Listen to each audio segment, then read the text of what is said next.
What's your scariest true story? Story 1. 10 years ago, I was 18 years old. As I was taking a shower and washing my hair, with every motion I pulled out more and more of my own hair until I was completely bald. No reason, no warning, nothing, just the pure horror of pulling out handfuls of hair. The drain clogged with it as I silently stared in the mirror across the room at my own bald head. It felt like I was falling apart, mentally and physically. I honestly thought I would die that day. It was a sudden autoimmune disease, alopecia, overnight. It was terrifying. In the weeks that followed, I lost all my body hair as well. My hair never grew back, and I am very okay with it now, but I can never forget that moment in the shower. Story 2. Many years ago, when I was in high school, I was staying up late playing video games. My parents were out, but that did not bother me. Being home alone never scared me. Around 3 in the morning, my parents finally arrived. This in itself was not unusual, but based on their demeanor, something had happened. My dad told me that on their way back from a friend's house far away, he noticed they were being followed. My mom had no idea, but my dad, being the driver, was aware of a car that had followed them for quite some time. Our house was in the suburbs, which meant getting there involved several turns. My dad purposely drove past our house without stopping, and my mom asked what he was doing. Sure enough, the car continued to follow them through the neighborhood. My dad eventually drove to the police station, and that was when the car turned away and stopped following them. It is scary to think what could have happened if my dad had not been alert and trusted his instincts. They would have opened the garage door with that car right behind them, and whoever was inside likely had malicious intent. Because of that experience, I learned to always be aware of my surroundings when driving. Story 3. Someone broke into my house today and made himself a plate of food, took a shower, put on my girlfriend's father's clothes, and even switched my laundry. My girlfriend and I walked in on him sitting by the front door. Her father knows a lot of people, and since the intruder was wearing his work shirt, we just assumed he knew him. The man asked us if we believed in God and told us the church had sent him. We immediately ran out and called 911. He did not chase us. He calmly walked out the door as we drove away. While on the phone, we watched him hop 2 fences very casually. He saw the police car coming down the road. Thank God the officer arrived within 1 minute and 30 seconds and ditched the shirt. We were not sure if the gun cabinet was locked, so we did not know if he was armed. The officer jumped out and detained him, and he calmly went to the ground. He destroyed the house, but did not take anything. He ruined my girlfriend's parents' bathroom door, tore up the tile in our room, and made a pile of items he planned to steal but never took them. He must have been in the house while we were out, because we had only been gone for 45 minutes. The timing of our return was incredibly lucky. My girlfriend accidentally honked the horn when we pulled up, which alerted him that we were home. Normally, we would have gone straight to our room and might not have noticed him if he was still in the shower or the kitchen. He already had previous charges of battery with a deadly weapon. Thank God we were lucky. He was definitely watching the house to learn our predictable schedule. Drugs can make people do terrifying things. Story 4. When I was 8 years old and my brother was 6, my mom picked us up from school one day. When we got home, she realized she had forgotten her keys, so she knocked on the door for my grandma to let us in. The architecture of the building is important to the story. We lived in a very nice apartment on the 8th floor of a long rectangular building with only 2 apartments per floor, 1 on each end. In the middle of each floor was a single elevator. The entire building was made of glass, with no external staircases or ladders, and the nearest structure was another building an entire block away. So we knocked on the door, and my grandma yelled from inside, "I am coming!" We waited for a minute, nothing. We knocked again. Once more she said, "I said I am coming." 3 minutes passed, then 5. She still did not open the door, even though we could clearly hear her in the kitchen, so we were getting frustrated. We kept knocking, and she kept repeating the same thing. "I said I am coming right now." After about 10 minutes, the elevator opened behind us, and out came my grandma. The apartment had been completely empty the whole time. It has been 20 years since then, and my mom, brother, and I all remember hearing that voice that sounded exactly like my grandma. There has never been an explanation. My grandma is still alive, by the way. Story 5. This happened while I was living at my parents' house about 10 years ago. My whole family, my brother, sister, and parents, were at a Major League Baseball game that ran late into the night. I was working as a lifeguard in high school and usually finished around 9 in the evening. The pool was very close to my parents' house, so I could get home within minutes. When I got home, I took a shower and was trying to be quick because a coworker was throwing a party that night. As I got out of the shower and walked into my room, I suddenly heard shuffling and footsteps running downstairs. I yelled, "Hello?" thinking it was my parents. Then I called out, "Mom! Dad?" but got no answer, only the sound of feet rushing down the stairs. Moments later, I heard our garage door opening. You could manually lift it at the time because the opener was broken. That freaked me out completely because no one else was supposed to be home. I ran across the street to get my neighbor and her son, and we walked through my house together while I held a samurai sword, terrified that whoever was inside might still be there. The neighbor called the police. During the second walkthrough, we found that my dad's cash, about $200 to $300, was gone, along with my mom's diamond rings and earrings. A single pair of earrings was lying on the bedroom floor, and the jewelry box lid was open. It turned out that my parents' house was in the process of being robbed while I was there. I had been in the house with the intruders for some time before they realized someone was home. They must have heard the shower running and me calling for my parents, which startled them into fleeing. The footsteps and shuffling I heard were them escaping through the broken garage door they had clearly scouted in advance. The police said it was the third break-in in the neighborhood that week and that they had already been watching for suspicious activity without alarming residents. It was real and terrifying. The moment I realized my parents were not home and someone else was in the house with me was one of the most gut-wrenching feelings I have ever experienced. Story 6. When I was 16, my grandparents hired me to house sit for 3 weeks at their farmhouse in a small town. It was the second to last night of my stay, and everything had gone smoothly for a 16-year-old spending 3 weeks alone in a big, empty house. Around 1 in the morning, a thunderstorm began, so I decided to turn everything off and go to bed. I was upstairs in the front bedroom that overlooked the driveway, sitting on the toilet, when I heard a loud noise outside that sounded like a tractor or a riding mower. That was not too strange since my uncle lived down the street and usually took care of the lawn. But at 1 in the morning during a storm, it was definitely odd. Then I heard the side door to the house open and the sound of heavy work boots coming in downstairs. I thought maybe my uncle had come over to help in case of a power outage. What really unnerved me was that the 3 German shepherds lying at the foot of the bed were completely calm, which was not like them at all. They would usually bark at the slightest sound. I went to the window and looked out at the driveway. No cars, no tractor, nothing. Suddenly, the stomping below intensified, and it sounded like someone was banging a broom against the ceiling beneath me. That was when the dogs finally went crazy, and I went into full panic mode. The thunderstorm was getting worse. The banging grew louder, and the dogs were barking uncontrollably. Then all at once, the power went out and everything stopped. The dogs went silent. The stomping, the banging, everything ceased. The room was pitch black for about 5 minutes as I hid under the covers, frantically trying to call my uncle. After that, everything went completely back to normal, and the storm passed shortly after. It was the scariest and strangest night I have ever experienced. Story 7. I stayed at my friend's house to cat sit for 2 weeks this summer. Normally, I do not sleep over when watching someone's pets, but his cat has anxiety issues and will destroy everything if left alone overnight. My friend told me I could use his bedroom, which had one of those loft beds built over a desk and faced both the closet and the door leading to the hallway.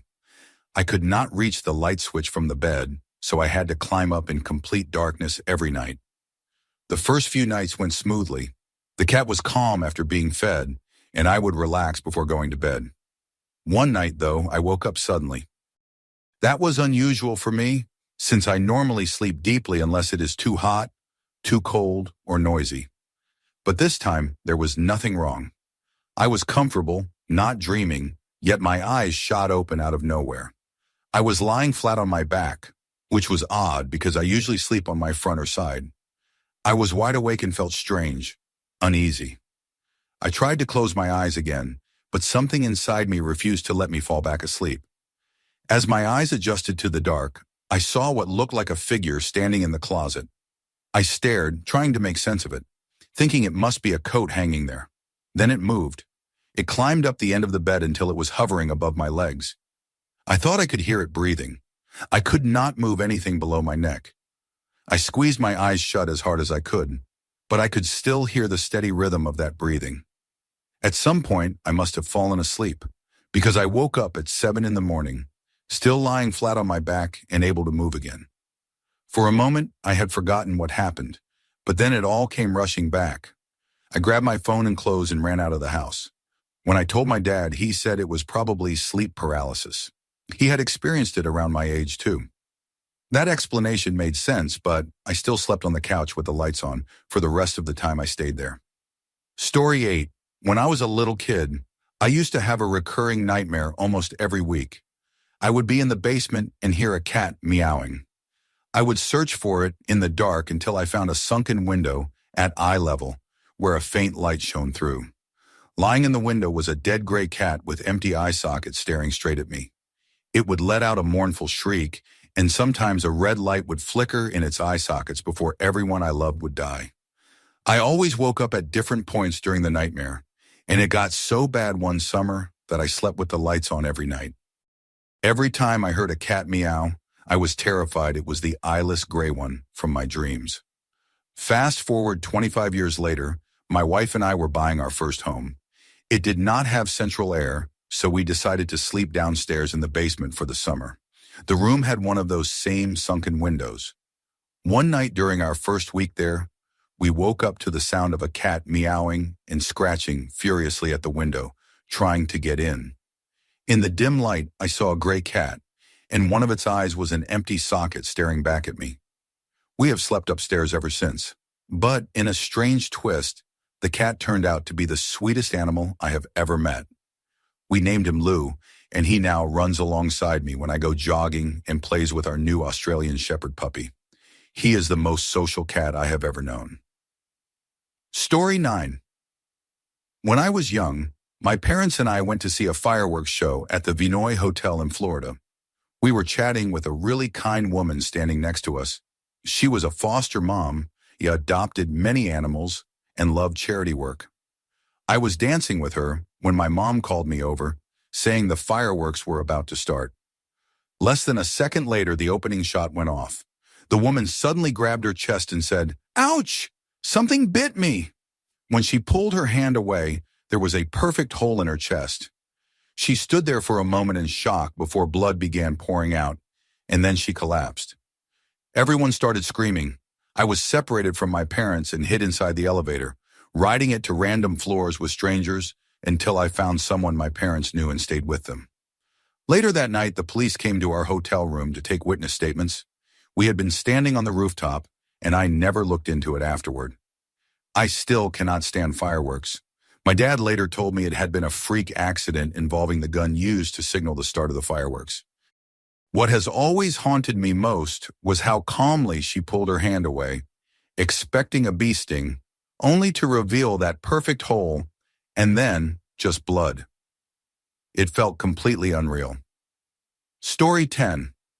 I used to work as a farmhand and horse trainer's assistant.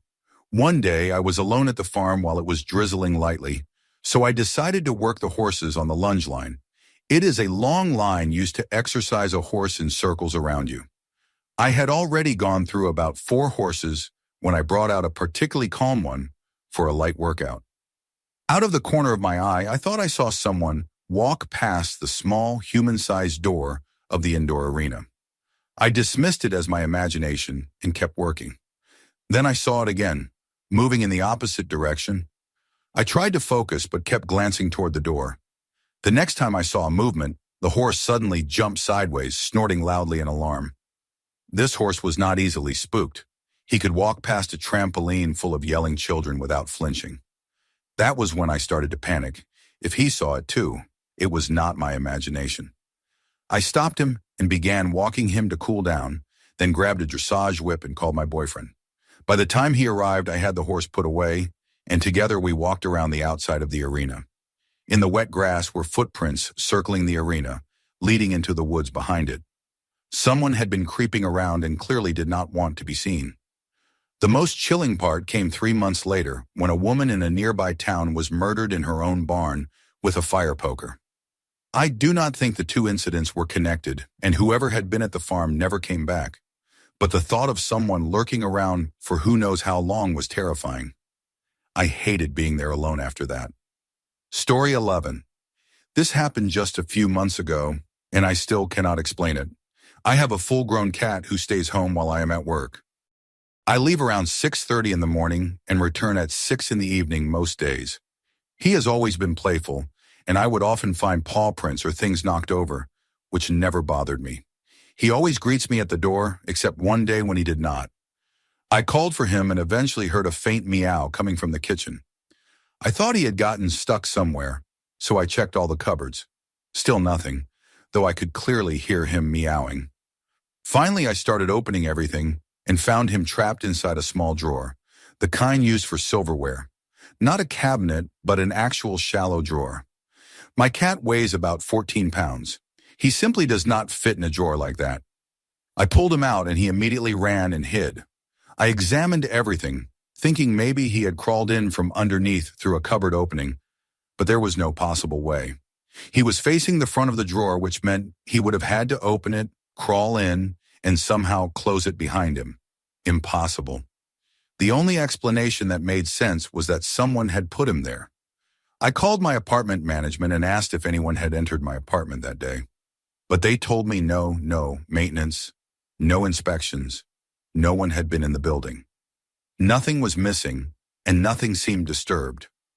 I even tried putting him in the drawer myself to see if it was possible, but he physically did not fit. You would have to shove him in and slam it shut for him to stay there. The thought that someone had been in my locked apartment and trapped my cat like that was horrifying. I bought a security camera that night, and management changed my locks the next morning. It took months for me to stop feeling uneasy, but I still think about it sometimes, wondering who could have done it. Story 12. My mother has always been abusive. She likely suffers from borderline or narcissistic personality disorder, though I am not a therapist, so I cannot say for sure. She refused to teach me how to drive because she never wanted me to leave her. I had been burned with cigarettes, and once she used a George Foreman grill to burn the back of my hand because dinner was not ready when she got home from work. Despite her control, I eventually went to college. While I was away, I helped my father and stepmother begin a case to gain custody of my younger brother and sister. I was 19 at the time. My brother was 13 and my sister 11. My father eventually obtained emergency custody. During Christmas of my freshman year, I went home to help my mother clean her house. It was my way of giving her one last chance. If she could get the house out of hoarder conditions and go to therapy, she could regain custody of my siblings. I truly wanted her to get better because even after everything, I still loved her. On Christmas Day, my mother was speaking to her lawyer. She was obsessive and would call him constantly. He told her that I was going to testify on my father's behalf. My break was 1 month long, and I had already spent 2 weeks cleaning her house. That day, I was supposed to take a Greyhound bus from Phoenix to my father's home in St. George, Utah. My bags were packed by the front door, and I was on the phone with my dad, waiting for her to finish her call. Time seemed to slow when the traumatic moment happened. She walked into the living room from the kitchen holding a gun that had belonged to her father and had not been maintained in years. Her eyes looked dead, the same way they always did when she hurt me. She asked where I got the nerve to stay in her home while helping my father take her children away. I do not remember her firing the gun, only the burst of drywall and the heat of something passing by my head. She kept pulling the trigger, but the gun jammed. The next thing I knew, I was running down the road, still on the phone with my dad. I do not remember grabbing my bags or running, just finding myself 3 blocks away, while my dad screamed through the phone, asking if I was okay. I never called the police. I was still trapped in the mindset of an abuse victim. I called a cab. This was before rideshare apps, and arrived at the Greyhound station 2 hours early. My dad and stepmom kept calling to make sure I was alive. I was too scared to move, too afraid she would find me. Only after I arrived at my father's house did I notice a cut down my cheek, likely from flying debris. As expected with Greyhound, no one had said a word about the blood. My father eventually got full custody of my siblings, and I secured a restraining order. Going completely no contact with my mother took years. Now I am married and have a 1-month-old daughter. Every few months I experience moments of depersonalization where I feel convinced this life is only a dying fantasy, that I am still lying on the floor of that hoarded house surrounded by filth and decay. It shakes me deeply every time. But then I look at my husband and my baby and remind myself that I survived. Story 13. I was working with kids at a summer school program, and we often went to a sports center because we had a lot of equipment, basketballs, baseball bats, hoops, pads for practicing moves safely, all that. The place was divided by huge curtains that split it into 3 sections so that different groups could train without disturbing each other. The kids were between 3 and 11 years old. One day a little boy came running, crying his heart out, saying there was a scary man hiding in the curtains. I am very protective of the kids, so once everyone was inside, I locked the place down to keep them safe. We always had fire exits and hidden keys nearby, so it was all secure. I thought the kids were just joking around, maybe telling ghost stories to scare him, so I decided to prove there was nothing to be afraid of. The boy did not want to go near the curtains even though he usually followed me when scared, so I told him to stay back and watch as I lifted the curtain. I meant to grab whoever was hiding to scare them, but when I looked, nothing. I told the boy he must have imagined it. The curtains were large, white, and opaque, so no one could have slipped out unseen. A few hours later, the girl who worked with me said she heard scratching sounds coming from one of the bathrooms, and it freaked her out.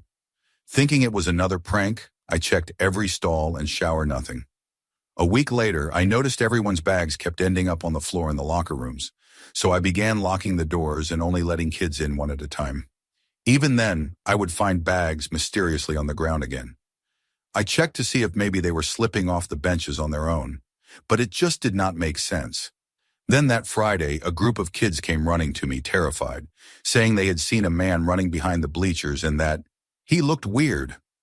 My first thought was that maybe a homeless man had somehow gotten in, maybe looking for food in the kids' bags or hiding out.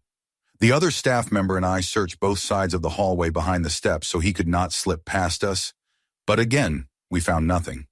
We started getting really uneasy, but convinced ourselves it was probably just the kids' imagination, or maybe rats. Later that day, after all the kids were picked up and everyone left, I stayed behind to close up as usual.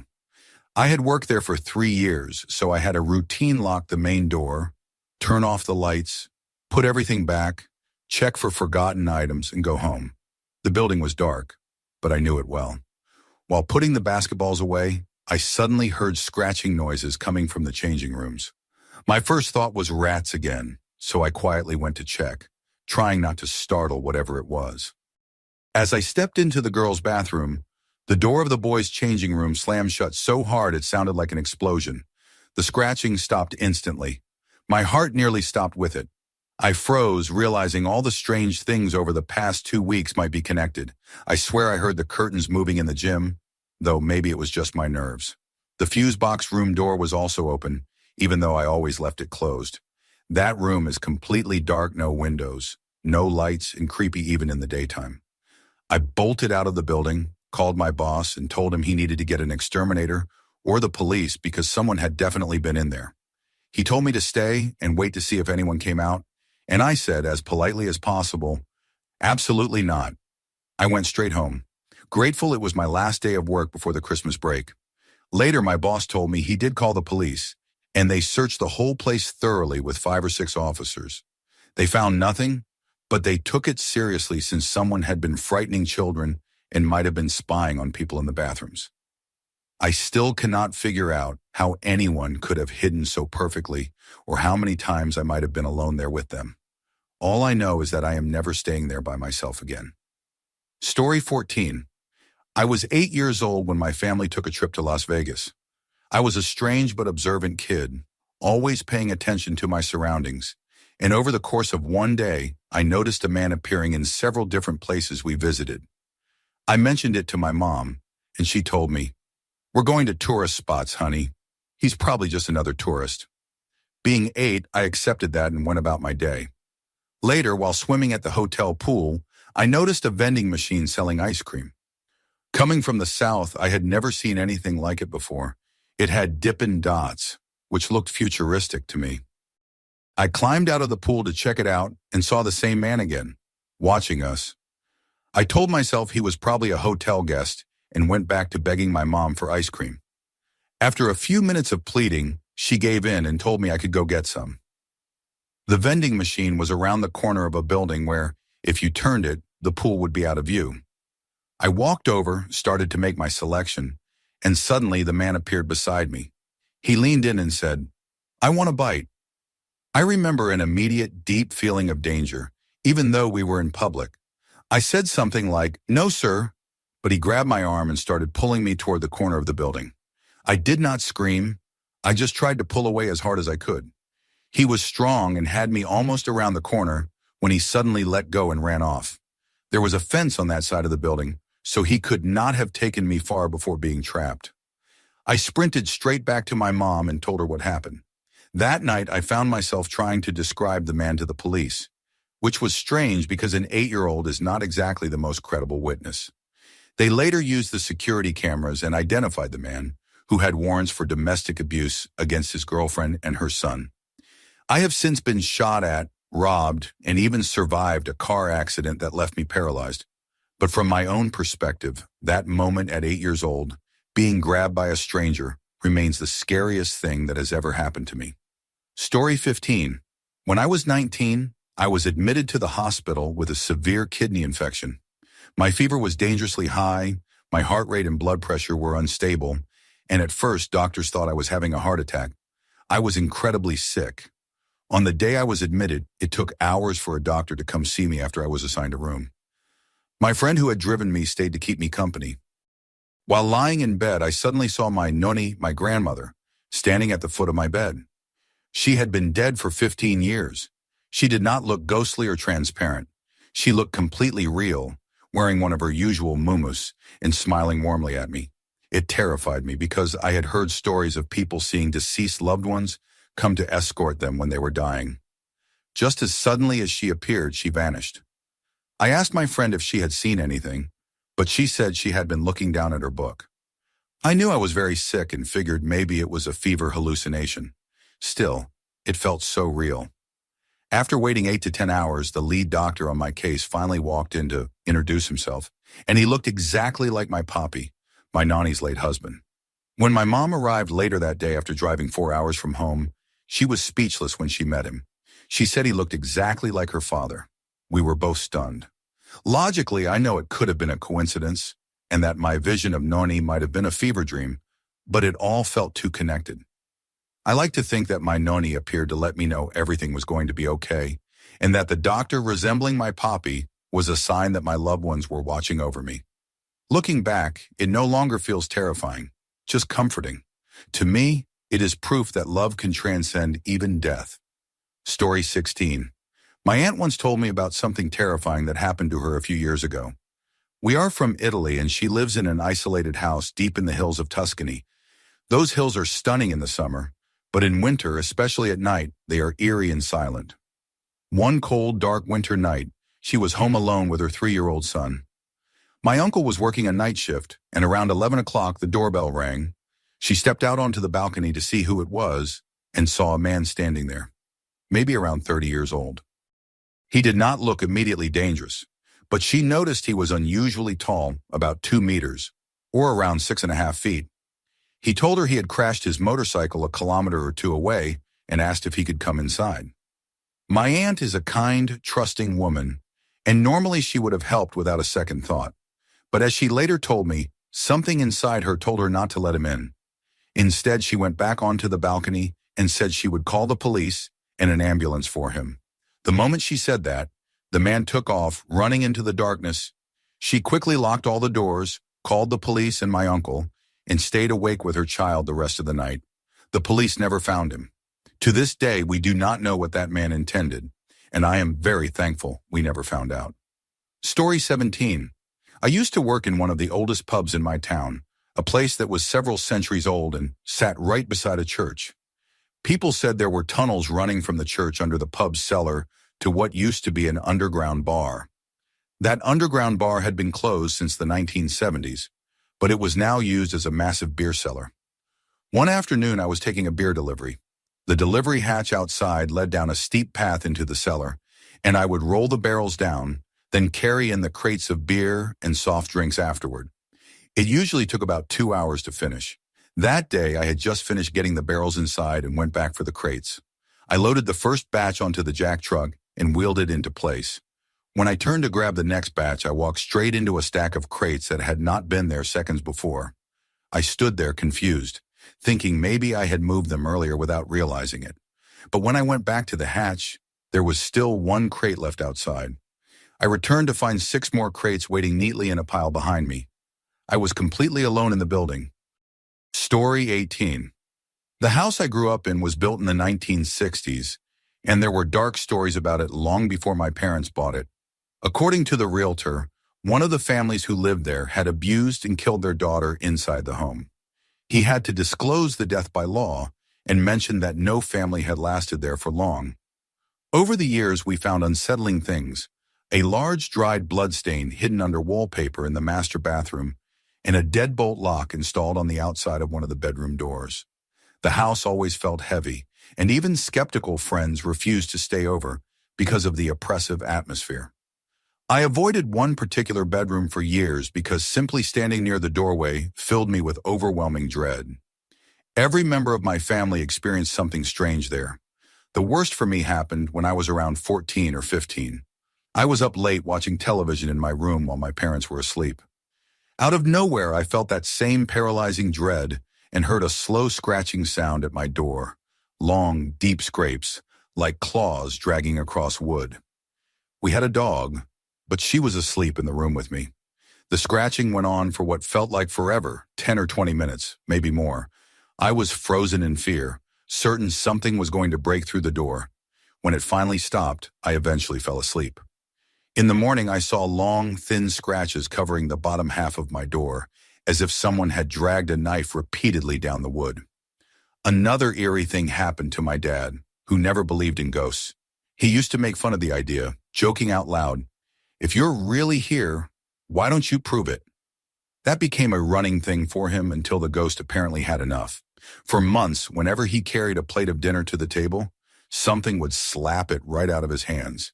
It never happened when he was alone, only in front of witnesses, so he could not laugh it off as clumsiness. This continued until one night he finally apologized out loud for mocking whatever was there.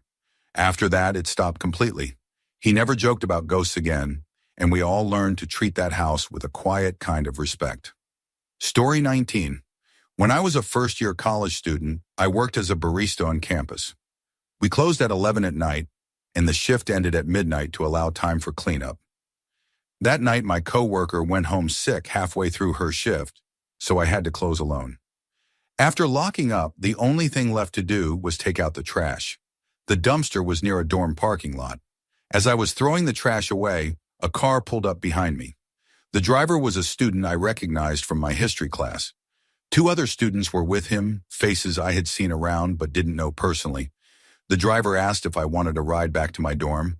I smiled, thanked him, and said no since it was only a 10-minute walk. He smiled back and said, "Okay." I started walking home. When I was nearly out of the parking lot, his car whipped around and stopped in front of me. The 2 passengers jumped out, grabbed me, and forced me into the car. The driver sped off. I tried not to panic, telling myself that fear would not help me. The 2 guys in the back held me down as I started talking, begging them to let me go. I told them they could stop now, that I would say it was just a joke. They ignored me. I tried to humanize myself, talking about nursing my grandma after her surgery, about helping deliver my baby brother, about my dad's suicide. One of them began to look uneasy, but it did not stop them. They drove me to an abandoned lot about 20 miles from campus. There they took turns raping me while the others held me down. When they were done, they left me there. I walked all the way back. Story 20. Sometimes I think I either have a very aggressive guardian angel or some strange sixth sense, because I often get an overwhelming feeling of dread right before something bad happens, something I could not possibly predict. 2 experiences convinced me of this. The first was when I was 8 years old. My family was in Florida for my dad's work conference, staying in a fancy hotel. We were headed to the beach, and like any kid, I insisted I did not need to use the bathroom until we were already in the lobby. My mom, arms full of beach gear, handed me the room key and said she would come get me after she set up. When I reached the room, the key did not work. It must have demagnetized earlier. I decided to wait and climbed onto the window ledge at the end of the hall. That was when the dread hit me so hard it made me nauseous.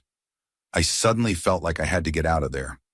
I went to the elevator and rode it all the way down, thinking I would fix the key card and go back up before my mom got there. But when I reached the lobby, it was like snapping out of a trance. I had no idea why I had gone down. I went straight back up, and when the elevator doors opened, my mom was banging on the door, frantic. She was furious when I told her the key had not worked, because when she tried it, the door opened instantly. That night, she discovered her credit card had been stolen.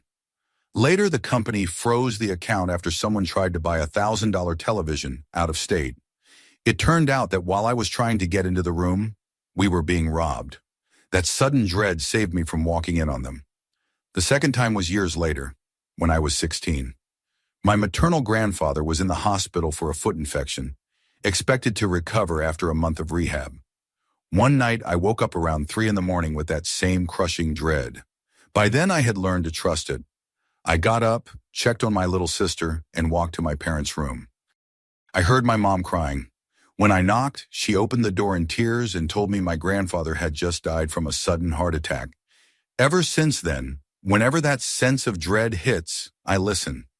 I do not know what it is, but I am certain it has saved me more than once. Story 21. One morning I woke up and threw up something that looked exactly like coffee grounds. Later I learned that was a sign of internal bleeding. I decided to take a bath, only to find my body covered in massive bruises and red spots on my legs, inside my mouth, and even on my eyes. Doctors discovered I had a rare blood disorder called immune thrombocytopenic purpura, or ITP. My spleen was destroying my platelets faster than my body could produce them. After months of failed treatments, I finally agreed to have my spleen removed, a surgery that had only a 50% chance of success. When I woke up afterward, I had a feeding tube in my nose. It was agonizing, and I begged them to take it out. As the doctor pulled it free, she told me to take a deep breath. The moment she did, I heard a loud crack inside my chest, and suddenly I could not breathe. It felt like an elephant was sitting on me. I could not move, speak, or call for help. They sedated me, and when I came to, it was nighttime. I was alone in a dark hospital room, still unable to breathe. No nurse in sight, no call button within reach. All I could do was gasp for air and wait to die. Luckily, the sound of my gurgling woke up my roommate, who I had not realized was there. She called for help immediately. Doctors rushed in and discovered I had massive pulmonary embolisms, blood clots in my lungs. They placed me in a medically induced coma for a week in the ICU until I was stable. It was the single most terrifying experience of my life. Story 22. When I was about 4 or 5 years old, my parents had just separated, and I was living part-time with my mom in a small 2-bedroom apartment. Even though I had my own room, I always preferred sleeping in her bed when I stayed there. Our rooms were across from each other at the end of the hallway, and our apartment was on the first floor. It was the middle of summer, and my mom had left her bedroom window open, which was directly above the headboard. One night I woke up in the dark and saw our cat sitting in the doorway of my mom's room, staring toward my bedroom. That struck me as odd because our cat always slept with us. He suddenly got up, walked into my room, and meowed. I turned to wake my mom and tell her, but in the few seconds it took for her to open her eyes and ask what was wrong, we both looked back toward the hallway, and there was a man standing in the doorway, stepping out of my bedroom. I do not know how my mom reacted so fast, but she grabbed me, lifted me off the bed, and literally threw me out through the screen window. It was only a short 3-foot drop to the ground. She jumped out right after me, and we both started screaming for help. A neighbor called 911, and the police arrived quickly. They found no signs of forced entry, only that our front door was unlocked. My mom swore she had locked it with both the deadbolt and the chain. About a week later, while cleaning the kitchen, she opened the small closet that held the water heater and found a notebook filled with names and drawings along with a pair of gloves and some gum wrappers. The police came again and concluded that the man had probably been inside our apartment. hiding, waiting for us to fall asleep. Story 23. During my freshman year of college in 2016, on Veterans Day, I think I was driving from Ohio State down to Miami University to visit some friends for the weekend. I had lost my debit card, which happened to me often, so I was stopping at banks along the way to withdraw cash inside. I also had a bad habit of keeping my gas tank nearly empty. About 30 minutes from my apartment, I stopped at a Huntington bank, only to find it closed. Frustrated, I tried to gather all the spare change in my car and pulled into a nearby Speedway gas station. As I was counting coins, a guy in a black hoodie approached and said he would fill my tank if I gave him and his girlfriend a ride to her drug test. Being too nice for my own good, I said sure and let them in. He asked if we could make 2 stops first, promising he would still pay for my gas. At the first stop, his girlfriend, Terry, a stripper and recovering pill addict, according to him, went inside her dad's house. The guy pulled off his hoodie, revealing a bunch of tattoos on his face and neck, and said, "Looks like I've been through some stuff, huh?" I nervously laughed while he told me his life story for almost an hour. When Terry came back, we drove to another stop near an elementary school. I thought we were picking up a kid wrong. He went to some guy's house, came back half an hour later, and as we drove off, he pulled out a Pepsi can, a needle, and did heroin in my passenger seat. Terry calmly asked me to pull into a Dollar General so he could recover. Then we drove to a BP station, where he got out and started asking people for money instead of paying for my gas. He told everyone I was his little brother who needed help. For reference, I'm light-skinned black, dressed in a polo and chinos, and he looked like a disheveled white guy in an oversized hoodie. Yet somehow, people believed him. We went to 3 more gas stations like that, and I was fuming. Eventually, Terry went in for her drug test, leaving me alone with him. He pulled out a massive hunting knife, stared at it, and started talking in a slow, melancholy tone. I honestly thought that was it. I was about to die. But when Terry came back, he suddenly became cheerful, said I had been cool, and promised to give me money and more gas. He made another stop at a Turkey Hill, started hustling people for cash again, and got $20. I thought I was finally in the clear until he directed me back to the same place as before, Ty's house, to get more heroin. He used again in my car, but this time he overdosed so hard he could barely move. Terry called her mom to pick them up, and they argued while I sat there terrified. Eventually, she said they would wait at a McDonald's. I dropped them off, pretended I would stay, then sped straight to an Arby's across the street and called my girlfriend, finally breaking down from the 6-hour nightmare. I finished my drive to Miami afterward, and that was the first and last time I ever let a stranger into my car. Story 24. One night my parents were out and I was in charge of watching my siblings. It was close to midnight. My older brother, who was about to start 6th grade, was downstairs with his friend, and my sister, going into 7th grade, was upstairs with her friend. I was at the kitchen table near the back door, playing a game on my phone with my brother and his friend.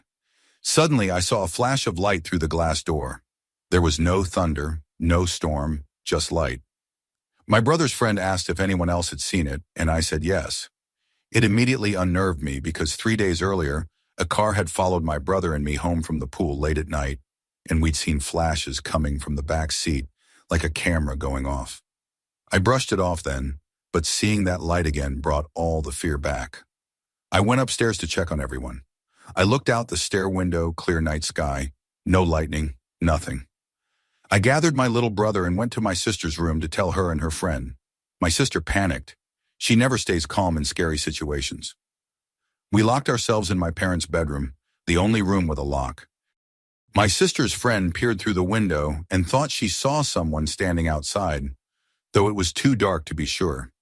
I tried to calm everyone down by saying it could just be kids playing with flashlights in the street behind us. When my parents got home, we told them what had happened. While we were talking, I saw another bright flash, this time from the living room. My heart jumped, but since my parents were there, I felt braver and asked if anyone else had seen it. My sister hadn't, but her friend said she did. We all went to bed afterward, but the next morning I realized something. There was no way a flashlight could have illuminated the entire back door from the street behind us, especially since that street was nearly 200 yards away. Nothing else came of it, though strange things continued to happen in our backyard over time. My brother later said he saw something white dart across the yard one night. No one else was awake. Then about a month ago, I had my own encounter. It was around midnight, and I was lying in bed listening to music when I heard a series of knocks coming from my wall. Not random bangs, but a clear, repeating pattern. Then it came again, right next to my head. I ignored it at first, thinking it was my sister messing around. 5 minutes later, it happened again. I got up, ready to confront her, when I realized the knocking was coming from the other side of the wall. The problem was that the other side of my wall faces the backyard, and I'm on the second floor. I double-checked that my sister wasn't playing a prank, but she hadn't even been near my room. We looked outside and saw nothing. That was the last major thing that's happened, and I really hope it stays that way. Story 25. Less than 24 hours ago, I experienced something that I still cannot explain. I work at a production site in southeastern Ohio, and it was about 2:30 in the morning. There were only 3 of us on shift. After several failed attempts to turn a well over to production, we decided to take a short break. We sat in our company trailer, which was parked in the middle of the site, drinking coffee and talking. About 15 minutes in, we all turned our heads toward the only window, 3 feet high, 8 feet long, and about 6 feet off the ground. Staring back at us from outside, just a few feet away, was a creature I can only describe as a canine, but not like any dog I've ever seen. It was sitting, but its head still rose above the window's bottom edge. Its fur was completely black, its body oddly proportioned. The head was square like a pit bull's, but with a long snout, and its upper fangs jutted down past its bottom lip. Its shoulders were massive like a Rottweiler's, but its chest was unnaturally deep, tapering down toward a thin, greyhound-like waist. The front legs were thick near the shoulders, but narrow near the paws. Around its neck was a short, bristled mane. The tail was long like a hound's, but bushy like a wolf's. Its eyes glowed yellow with streaks of red and blue that shimmered when it moved, hypnotic and terrifying. The creature stared directly at us, making a low, rumbling sound. Not quite a growl, more like the vibration of an engine. I glanced at one of the guys beside me, and when I looked back, the animal had turned its head to stare at the third man, as if making sure it locked eyes with anyone who dared look at it. We stayed frozen like that for what felt like an hour but was probably 2 or 3 minutes. Then, without warning, it stopped the rumbling noise, turned toward the nearby tree line, stared for about 20 seconds, and bolted. We watched it run the 300 yards to the trees in maybe 8 seconds flat. We waited about 30 minutes before stepping back outside. The air smelled faintly burnt, almost like coffee. We tried to shake it off and got back to work, replacing gaskets and connecting iron. About an hour later, just as we were preparing for another pressure test, a blood-curdling scream came from the same tree line, the kind of sound that makes your spine lock up. It echoed for several seconds, shrill and otherworldly, like a banshee wail. We decided we were done for the night and retreated to the trailer until shift change at 5 in the morning. When the next crew finally arrived around 5:15, I stepped outside to brief them. One of the new guys was mid-conversation saying, "That was not a horse." I asked what he meant, and they told me they had seen a huge dark animal walking down the road half a mile away. As they described it, my stomach dropped. It was exactly what we had seen.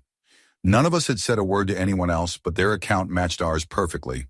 We later checked the area around the trailer and found a single footprint near a mud pit. It had 5 toes plus a dew claw, each with visible claw marks. I have spent years outdoors working nights and have seen wolves, coyotes, and dogs of every size. Whatever this was, it was not natural, and if it is undiscovered, I am in no hurry to meet it again. Story 26. This happened only a couple of weeks ago, on the night of the 18th of October. My significant other and I had just landed in Tokyo after a late flight from Hong Kong. We checked into our hotel in Itabashi around 3 in the morning, completely exhausted and ready to collapse. When we entered our room, it felt tiny and suffocating, the air thick and uncomfortable. I just wanted to sleep, but my partner was visibly unsettled and started pacing, saying he could not relax in there. I brushed it off, too tired to care, and drifted off only to jolt awake half an hour later after seeing a horrifying face appear inches from mine in a dream. My partner was still pacing restlessly, and I felt a strange, oppressive presence in the room, like something invisible moving around angrily, disturbed that we were there. I asked my partner to lie down, and I imagined wrapping him in a kind of protective shield. After a few minutes, he began to settle, but I still felt that energy circling the room. Every time I started to fall asleep, the sense of it creeping closer jolted me awake. Finally, I decided to confront it directly. I have had a few strange moments like this in my life, where I speak to whatever I feel through my thoughts. I have never truly believed in the supernatural, but this time felt different. I focused on it until I could sense its attention on me. The dark, chaotic presence suddenly shifted into the image of a young girl sitting in the corner, crying softly. I spoke to her gently, telling her I was there with her. After a moment, she looked up, smiled sadly but sweetly, and vanished. Then a small orb of bright light floated up where she had been, expanding until it filled the room, before bursting into a soft glow that made the whole space feel brighter and somehow larger. The heaviness was gone. When we woke up the next morning, I dismissed it as my imagination, but the first thing my partner said was, "What did you do to the room last night?" He said it felt completely different now, peaceful, comfortable. It turned out he had felt the same oppressive energy but had no idea how to handle it. He kept thanking me over the next few days, even though he swears he does not believe in ghosts. I still do not know what to believe, but after that night, the room felt warm and welcoming, and the rest of our trip in Tokyo was wonderful. Story 27. This just happened last week. I'm in college living in an off-campus apartment with my roommate. Let's call him Kurt. He has this habit of turning on every light and leaving them on, which drives me crazy. Another thing, when the front door opens, it makes a very distinct sound and causes a rush of air that rattles the interior doors. You can always tell when someone comes or goes. That evening, I was at my brother's place playing with his new puppy. Around 9, I saw a text from Kurt saying there was a free concert in the basement of a nearby restaurant and that we should go. I didn't reply since I just wanted to get home. When I got back, I texted him asking where he was, and he said he'd gone to the concert. 10 minutes later, he called me while I was in the bathroom. We talked for a bit, and then mid-sentence, his voice glitched. He repeated the last few words several times really fast, then screamed, and the line went dead. My heart dropped. I called him back twice. It rang a couple of times, then went to voicemail. I texted him frantically, trying to figure out what happened. Then as I rushed out of the bathroom, I realized the only lights on were mine and the one in the bathroom. The rest of the apartment was pitch dark, which was weird for Kurt. I was about to check the windows when I suddenly heard someone upstairs call my name. I froze. Seconds later, Kurt walked down the stairs like nothing had happened. He smiled and said, "Hey man, my phone died halfway through the call, sorry." I was visibly shaken, and when I told him what happened, he just said, "That's weird," and shrugged it off. What still terrifies me is that I never heard the front door open, not once, even though it's impossible to miss. There were no footsteps, no air shift, and he was standing upstairs in total darkness, something he never does. Normally, when he gets home, he flips on every light in the place. But that night, he moved quietly through the dark and appeared only after I came downstairs. He even started the conversation instead of me walking into him. The whole thing felt wrong. I have no logical explanation for it, but ever since then, I cannot shake the thought that the person who came down those stairs might not have been my roommate at all. Story 28. This happened when I was about 7 or 8 years old. I was often home alone since my mom worked long hours, and my brother was usually out with friends. My grandma and little cousin would often visit me after school, and my cousin had a very specific way of ringing the doorbell and banging on the metal gate that I could always recognize. One afternoon, I heard that exact familiar pattern and ran to open the door, expecting them. But when I opened it, there was no sign of my grandma or cousin, just a very tall man I had never seen before. He told me he was there to inspect the apartment. I had lived in that building for years and had never heard of anything like that before, but being a kid, I didn't question it at first. He then asked if my mom was home. I said no. Then he asked if anyone else was home, and again, without thinking, I said no. A second later, it hit me how stupid that was, and I quickly added, but they're on their way home right now. He smiled slightly and said, I'll only be a few minutes. Can I come in to do the inspection? I told him I needed to call my mom first and shut the door while I made the call. When I told her what was happening, she immediately told me not to let him in, to lock the doors and stay hidden. I hung up, went back to the door without saying a word, slammed it shut, and locked everything. Then I grabbed my mom's hairspray and a lighter, hiding in a small, tight space where I knew I couldn't be easily seen. The man started pounding on the door, yelling for me to open it. He kept banging and shouting for what felt like forever, probably about half an hour before he finally left. I stayed hidden long after he was gone. I don't think I've ever been that terrified in my entire life. Even now, decades later, I sometimes think about how differently that day could have ended. Story 29.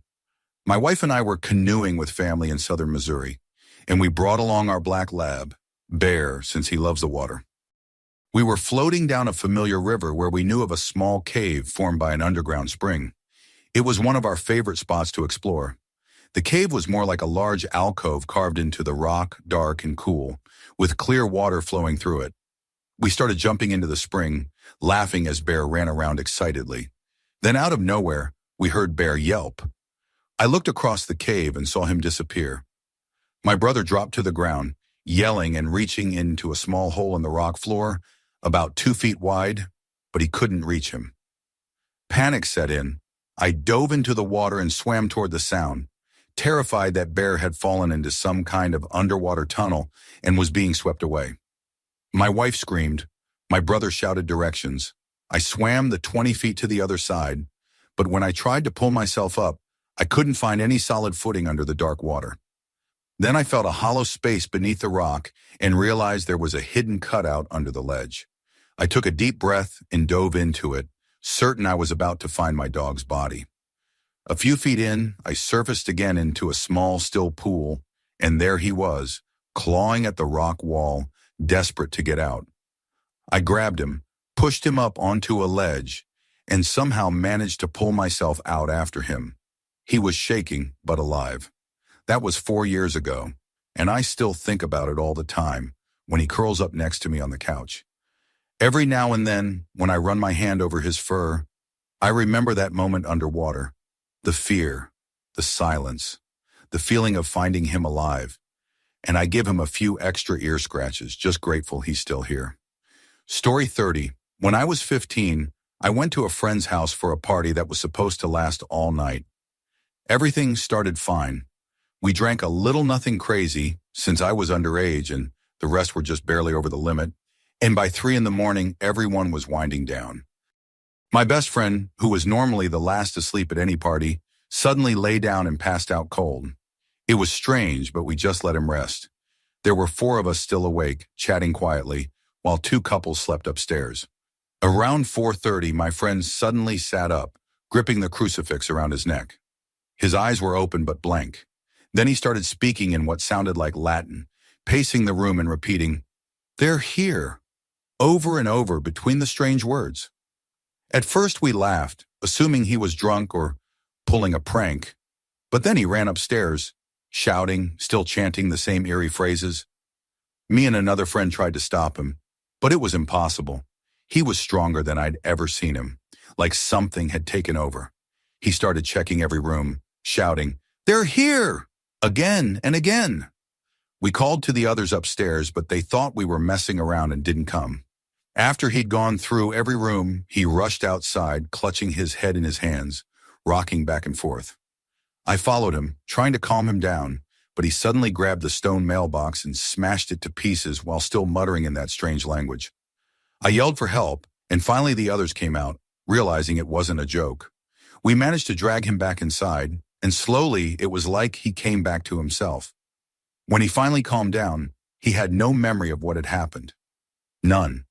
He looked terrified when we told him. There were no drugs involved, and we hadn't had nearly enough alcohol for him to be that out of control. He was my best friend, and to this day I know he wasn't faking it. We still talk about that night sometimes, but what unsettles me most is how calm everyone else has become about it, like they've all chosen to forget. But I can't. I saw it, and I still don't know what really took over him that night.